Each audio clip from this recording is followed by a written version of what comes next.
Child psychology చెప్పేస్తుంది పిల్లలకి చిన్నప్పటి నుంచి ఈ క్వాలిటీ నేర్పించాలని. సో అదేంటో తెలుసుకుందాం. సో రీల్ని త్వరగా సేవ్ చేసుకోండి అండ్ ఇంకా ఇలాంటి విషయాలు తెలుసుకోవాలంటే ఖచ్చితంగా ఫాలో చేయండి. పిల్లలకి చిన్నప్పటి నుంచి నేర్పించాల్సింది ఎమోషనల్ ఇండిపెండెన్సీ. అంటే వాళ్ళ హ్యాపీనెస్ కోసం వాళ్ళు పక్కన వాళ్ళ మీద డిపెండ్ అవ్వకూడదు అని. సెకండ్ థింగ్, వాళ్ళకి ఎప్పుడైనా హర్ట్ అయినప్పుడు వాళ్ళ ఎమోషన్ నుంచి బయటికి ఎలా రావాలి అని.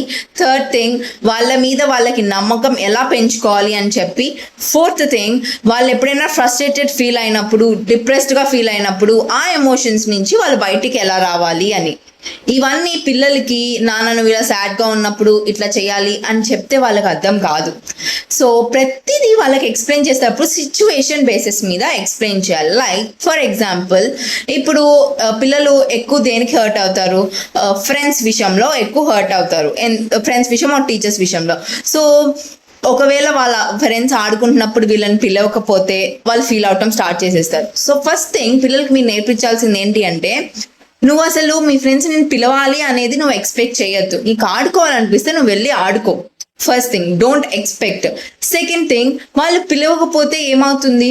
మేబీ వాళ్ళు మర్చిపోయారేమో, లేకపోతే ఎనీథింగ్, ఏదైనా సరే నువ్వు వెళ్ళి ఆడుకో.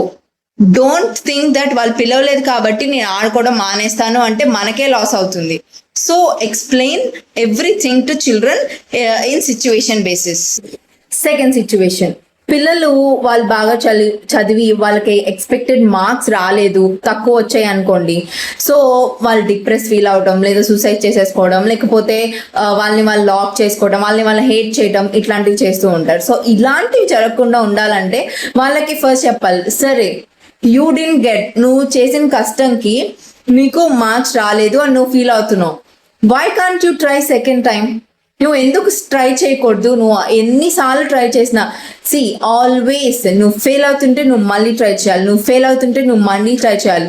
నువ్వు నీ సక్సెస్ విషయంలో నువ్వు చాలా స్ట్రాంగ్గా ఉండాలి. నువ్వు స్ట్రాంగ్గా ఉంటే ఖచ్చితంగా నీ సక్సెస్ నీకు వస్తుంది. ఫెయిల్ అయిపోయావని చెప్పి వీక్ అయిపోతే, లేదా డిప్రెస్ అయిపోవటం, లేదా సూసైడ్ చేసుకోవటం, ఇట్లాంటివి చేస్తే లాస్ ఎవరికి? నీకే కదా loss. So explain this to your children.